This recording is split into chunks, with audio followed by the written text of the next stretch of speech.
আমার অডিয়েন্সদের জন্য একটা উদ্দেশ্য করে কথা বলতে চাই।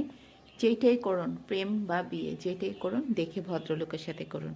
না হলে সারা জীবন কান্না করার চেয়ে দেখে শুনে যদি প্রেম করেন, তাহলে নিজেকে আর কষ্ট পেতে হবে না, অপদস্থ হতে হবে না, গালমন্দ শুনতে হবে না, নিজের মা বাবা ভাই বোনকেও ছোটো করতে হবে না, নিজেকেও ছোটো হতে হবে না। এবং যেই মানুষটাকে নিয়ে আপনি বেরিয়ে পড়লেন ঘর থেকে, সেই মানুষটা যদি আপনাকে সাপোর্ট না করে, আপনাকে কখনো ইজ্জত না দেয়, তার ফ্যামিলি সদস্যগুলোর ব্যাকগ্রাউন্ড ভালো না হয়, ফ্যামিলি সদস্যগুলোর জন্য এক একটা কালসাপ জঘন্য হয়ে না ওঠে, সেই কারণে অবশ্যই দেখে শুনে প্রেম করবেন বা বিয়ে করবেন।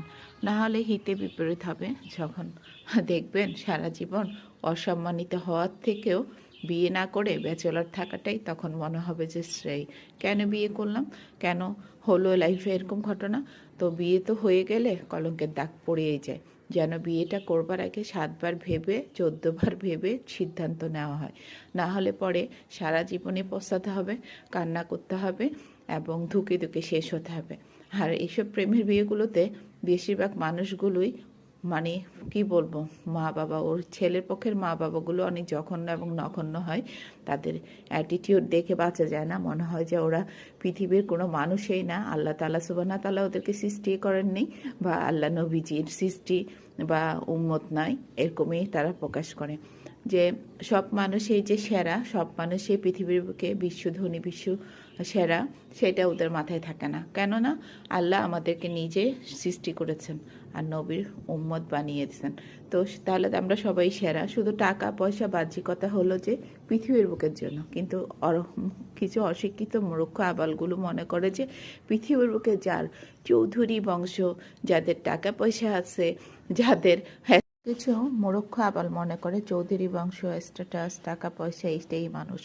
না রে ভাই, মানুষ তো সে যার ভিতরে মনুষ্যত্ব আছে, মানুষকে সম্মান করার মন মানসিকতা আছে, যার বিপদে কান্নার বুকটা ধড়ফড় করে ওঠে, তাকে মানুষ বলে। যে মানুষটা মানুষের বিপদ দেখেও চুপ থাকতে পারে না, যে মানুষটা মানুষকে মানুষ হিসেবে দেখে সম্মান করে। মানুষের মনুষ্যত্ব প্রকাশ পায় তখনই যখন একটা মানুষ মানুষকে মূল্যায়ন করে, তার বিপদে দৌড়ে আসে, ঝেঁপে পড়ে। সেটাই হলো আসল মানুষ। যেই মানুষগুলো মানুষকে মূল্যায়ন করতে জানে না, ভালোবাসতে জানে না, সম্মান দিতে জানে না, তার বংশ মর্যাদা দিয়ে কি হবে ভাই? আরে সবাই মনে করে কি, মানুষের যাদের টাকা নাই, পয়সা নাই, তাদের কোনো বংশ মর্যাদা নাই, তাদের কোনো অস্তিত্ব নাই। টাকা দিয়ে মানুষকে মূল্যায়ন করে, কিন্তু আসলে সেটা ভুল। এগুলো মূর্খ মানুষগুলোর কাজ। মানুষকে মূল্যায়ন করতে হবে